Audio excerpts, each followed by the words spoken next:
মেকাই টেস্টের প্রথম দিনে সব টিকিট সোল্ড আউট হয়ে গেছে। অস্ট্রেলিয়া কিংবা ভারতের মতো দলগুলো আমাদেরকে তাদের দেশে খেলতে না ডাকার মূল কারণ হলো বিজনেস।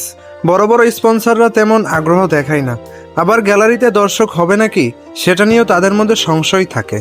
টেস্টে বাংলাদেশের অভিষেক হয় 2000 সালে, অথচ ভারতের মাটিতে প্রথমবার 2017 সালে টেস্ট খেলে। তার থেকেও দুঃখজনক ব্যাপার হইল বাংলাদেশ আজ পর্যন্ত ভারতের মাটিতে কোনো ওয়ানডে সিরিজ খেলার সুযোগ পায় নাই।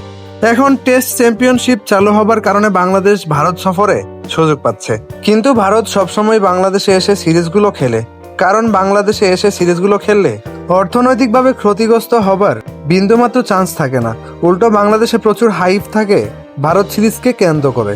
অন্যদিকে অস্ট্রেলিয়াতে বাংলাদেশ যতবার সিরিজ খেলতে গেছে ততবারই অস্ট্রেলিয়া তাদের বিখ্যাত স্টেডিয়ামগুলোতে বাংলাদেশকে খেলার সুযোগ করে দেয় নাই।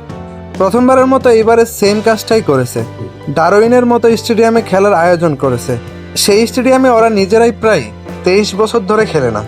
ডারউইনে বাংলাদেশ টানা 4 দিন অস্ট্রেলিয়াকে ডমিনেট করে সব অপমানের জবাব দিয়েছে, যেটার ফলাফল আজকে সবার সামনে। মেকাই টেস্ট শুরু হবার 4 দিন আগেই প্রথম দিনের টিকিট সব শেষ।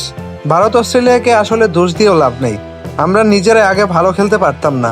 এই যেমন ধরেন নিউজিল্যান্ড রেগুলার আমাদেরকে তাদের দেশে খেলতে রাখতো, কিন্তু আমরা পারফর্ম করতে পারতাম না। 2022 সালের আগে যতগুলো ম্যাচ খেলছি সব ওয়ান সাইডেড ম্যাচ হয়েছে। ডারউইন টেস্ট জিতার পর মেকাই টেস্টের প্রথম দিনের টিকিট 4 দিন আগে সোল্ড আউট হওয়াটা চোখে আঙ্গুল দেখিয়ে দিয়েছে বড় দলগুলোর বিপক্ষে ভালো পারফর্ম করলে সবার অ্যাটেনশন পাওয়া যায়। শুধু তাই নয়, ভবিষ্যতে বড় দলগুলোর বিপক্ষে রেগুলার সিরিজ খেলার সুযোগও বেড়ে যায়।